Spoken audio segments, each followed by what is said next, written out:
So which is correct for any hydrogen like species. So ఇక్కడ వచ్చేసి E2 minus E1 అంటే energy level differences అనమాట. Energy level differences. So E2 minus E1 greater than E3 minus E2 greater than E4 minus E3.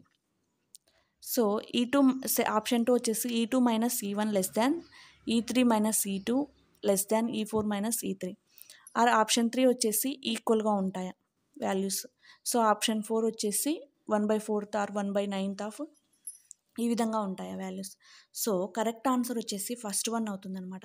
So this is also called as successive energy. So మీరు గమనించినట్లయితే step 2 E2 minus E1 ఈ విధంగా కనుక్కోవడం జరిగిందనమాట. మనం n is equal to 1 first orbit కదా, first orbit n is equal to 2. ఈ కే షెల్కి L షెల్కి మధ్యన గ్యాప్ E2 మైనస్ E1 ఎంత వస్తుంది, 10.2 ఎలక్ట్రానిక్ వోల్ట్స్ వస్తుంది అనమాట. సో E3 మైనస్ E2 వచ్చేసి 1.89 electronic volts. So 0.66 electronic volts, 10.2 electronic volts and 1.89 electronic volts and 0.66 electronic volts. ఈ విధంగా ఎనర్జీ గ్యాప్స్ అనేటివి ఉంటాయి. సో కదా, E2 minus E1 greater than E3 minus E2 ఇలా తగ్గుతూ వచ్చింది కదా. ఫస్ట్ E2 మైనస్ E1 ఎక్కువగా ఉంది కదా.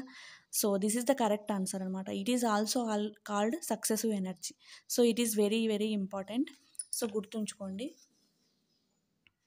ఓకేనా.